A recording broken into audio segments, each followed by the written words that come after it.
I'm excited for us to maybe make some picks within these 6 matches, but I know we're also going to maybe highlight some specific players within them because of the eventual camps that they will depart to for national teams. So let's start with the top of the table. We're going to get a real treat here with a couple teams going head to head this weekend who have mostly been at the upper half of the table since week 1. Let's start with Portland Thorns versus Washington Spirit. These two going head to head, kicking off the weekend, really. Friday, 10:30 p.m. Eastern. Make sure you tune on in and watch this one. When we're looking at these two teams going head to head, we can't help but think, is this going to be a potential playoff preview between these two teams?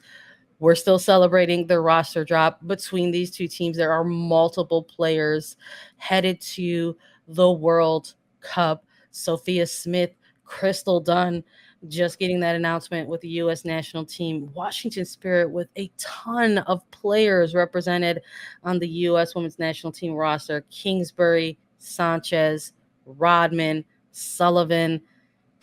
You have to wonder, Lisa, is this the game where they want to make sure they depart on a high note? Yeah, I mean, this, you mentioned it, this is a playoff preview game. This is what we're seeing because you look at Portland and Washington, as you talked about, they've been at the top of the table the entirety of the year. They've had really consistent runs throughout this regular season that they're playing on because they've got such top talent. You just rattled off all the names going to the World Cup. Those are mostly just the Americans that were named yesterday, but there's so many more that are kind of thrown into this mix. You have to look at recent form too as well, because there's a couple different factors for me that are going into this game. Yes, the players that are most recently called up, I'm looking specifically at Washington between Rodman, Sanchez, Sullivan, Kingsbury. They're going to want to shine right now. They are feeling confident. They just had celebrities announced them yesterday on U.S. Women's National Team Instagram and Twitter. They are riding so high right now, and that's the confidence that they need to head into this top of the table match, because Washington's at the top right now. They're number 1, and they want to stay there. That's something that they've got their eye on. Mark Parsons is keen to that as well, especially because you have to look at the next couple games as well. This is the last game for these players before they head off to camp, and so they need to pick up 3 points. That way they can set their team on a good streak as they head into a World Cup a few weeks that they have. Looking a little bit specifically more at Washington, they're coming into this one 4 games undefeated. They're coming off a really big 3-2 win over Kansas City Current. After they go down 2-0, they fight back and they end up scoring 3 goals and getting the win, picking up all 3 points in that match. And the most important thing about that game, I know you and Lori recapped it on Monday, but that the goal scorers weren't the typical goal scorers for Washington. Yes, Ashley Sanchez found the back of the net, but we also had Paige Mater and Tara McKeown, a center back, getting up on a set piece and scoring goals. So the atypical people are scoring goals and getting on the stat sheet for Washington. And now you have the typical people, Rodman, Sanchez, Sullivan, that are flying high on confidence right now. I think it's a perfect storm for Washington to go in and cause a little trouble to Portland. Now, the Thorns, they're coming off a win, 3-2 over Chicago, but the story was a little different for them. They went up 2-0, and then they end up conceding 2 goals before they squeak out a win. The stats for Portland are interesting in terms of balls in the back of the net, because they've got the biggest goal differential in the league at 13, but they've conceded 16 goals this year. That's a lot of goals for a team that has a pretty solid defense and really a consistent defense to one that they had last year when they won the championship. They also scored 29 goals. So they have that upper hand. Now, in terms of picks, I think Washington's going to put up a big fight, but ultimately I'm going with Portland Thorns in this one, because Portland is undefeated at home this year. They're going to keep that up. They return to Providence Park to play this match on Friday in the evening, Friday night. It's the only game on Friday, and it's the first time Portland plays at home in 4 regular season games since May 21st. This is the first time they're at home. They're going to show out. They've got superstars as well that were just named to World Cup rosters that are going to come out and go big. So I'm going to give it to the Thorns. They're walking away with the 3 points. No, I listen.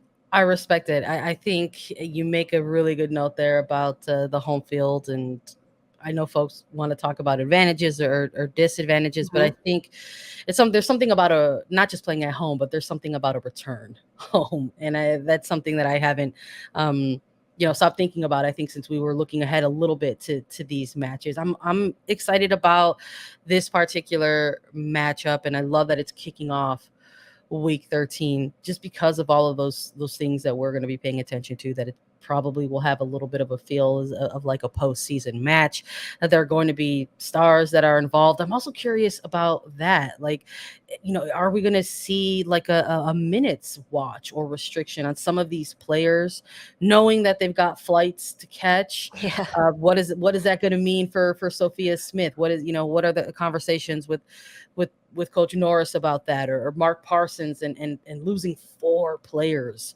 to a U.S. national team roster, and you're talking not just 4 players, but 4 starters essentially for this team. And I'm with you and everyone, looking at Hatch, who might be motivated in this game by other factors. She's a player who's not going to the World Cup after spending significant amount of time with the national team. Or is this the moment where we see Hatch sort of pop off and take over in this second half? I'm not too sure.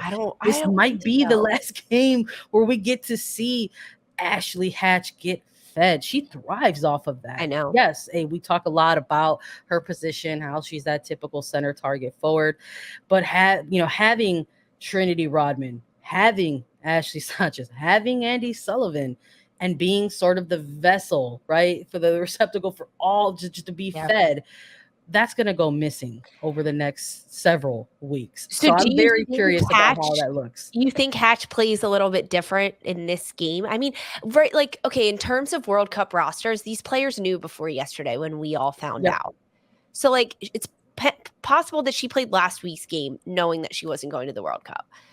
But now that it's public, maybe that makes a little bit of a difference. Like, I don't know, but you're exactly right. It's the combination play between the 3 of them, Hatch, Sanchez, and Rodman, that is helpful for Hatch. So I'm gonna keep an eye on that. I'm hopeful that maybe we get to see another really cool combination and leak up on the pitch between all of them.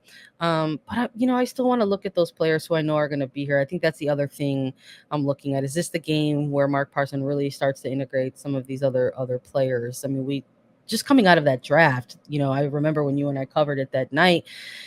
In Philly, just sort of how they navigated that draft and how important it was for them to ultimately start looking towards the future a little bit and have players who will be able to participate and start to really kind of buy in early to what they're trying to build in DC. So I'm curious about it. I think for the Thorns, look, Sophia Smith is going to want to head off to camps in a really good scoring form. I think she's going to be gunning for goal. I think if there's a couple matches across this weekend that you should try to keep an eye on, this is one of them for me.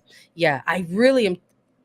It's tough for me to make a pick in this one. I thought maybe it'll be my draw. It's our first game, bud. It's our first game, and I was like, I don't want to do that.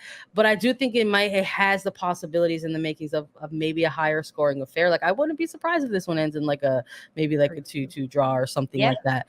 But I am going to give the advantage to Portland. I'm also going Thorns as well in this one. Yeah, I mean, I like it. We're both going Thorns, and I wouldn't be surprised if it's high scoring as well, because both these teams are coming off of high scoring games, 3-2, right, for both of them. But sometimes that also is a factor in tightening up defenses. If you've just conceded 2 goals, you're going to be really stingy on that end. So that's where I'm coming at it. I could see a 3-2 scoreline still in favor of Portland, but if it's like a 1-0, like, that'll be the shocker, right? That'll be the actual shocker if it's low and narrow and just tense and combative. We'll see. We'll see if we're both correct. Starting off dangerously, so we're both going the same pick to kick off the episode. Let's make one more pick before we take a break. San Diego Wave versus OL Reign. Got a West Coast battle. This one kicking off on Saturday at 10 p.m. Eastern. We're talking about lots of players who've been called up. OL Reign has led the way with 5 players who will participate in the United States World Cup appearance, and San Diego Wave have got some pretty standout players of their own heading off to national team camps. When we're looking at these two teams, we've got San Diego coming off of a recent loss tough one against rivals at home. And we've got Olorane, who are no strangers to picking up results on the road when and where it counts. They're coming off of a gritty, grueling heat check kind of a match on the road in Houston. They're traveling in this one as well, but maybe some different conditions might come into play. When you're looking at these two teams, do you have a winner, a loser? Do you feel the makings of a draw in this one? Yeah, so this is a game that is also, to me, playoff potential preview that we're seeing. The first one, Washington, Portland, and now San Diego versus OL Reign. These are teams that we've seen compete in the postseason and understand what it's like in that situation. In Week 13, we're not in the postseason by any means, but San Diego is at home.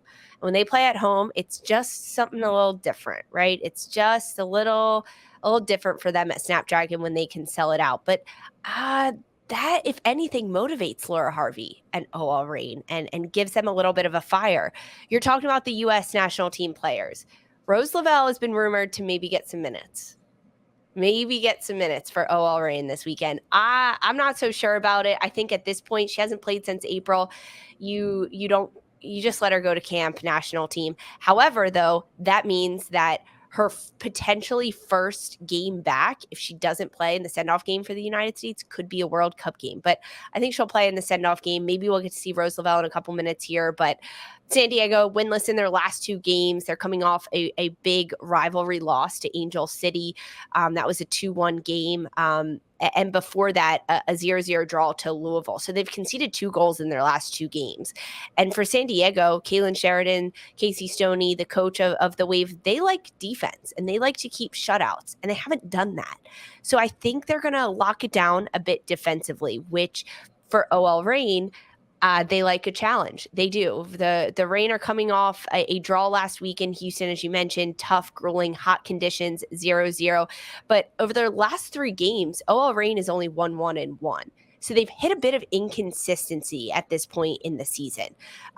But these teams are familiar with each other because we're at that point where teams are replaying each other. They just played in a Challenge Cup game at the end of May. That was a 3-0 win to OL Reign. And the first time they played in the regular season was a 1-0 win to OL Reign. But that was a late end of the game stoppage time regular season goal from Olivia Vanderyacht that they got. So I don't know between these two sides. I think San Diego being at home, having a bit of inconsistency, wanting to lock down their defense, I think they're going to want to play a little bit better. I could see this one as a draw.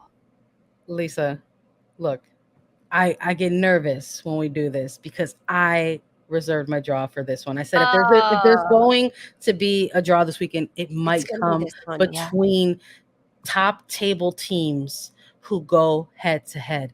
It was tough though to sort of think about where I was going to lie in this one because just like you mentioned, Laura Harvey has gotten the better at times of Casey Stoney's in these head-to-heads. This is one of my favorite head coaching matchups to take a look at in the league. And it's so funny to even say that because it's just 2 years old with the Wave, in their second year of existence as a franchise. But it has rapidly become one of my favorite coaching head-to-heads. And I don't know if this idea or this concept of a home field advantage will actually come into play for the Wave in this match. I'm also very curious, and I want to hear your thoughts on this as well.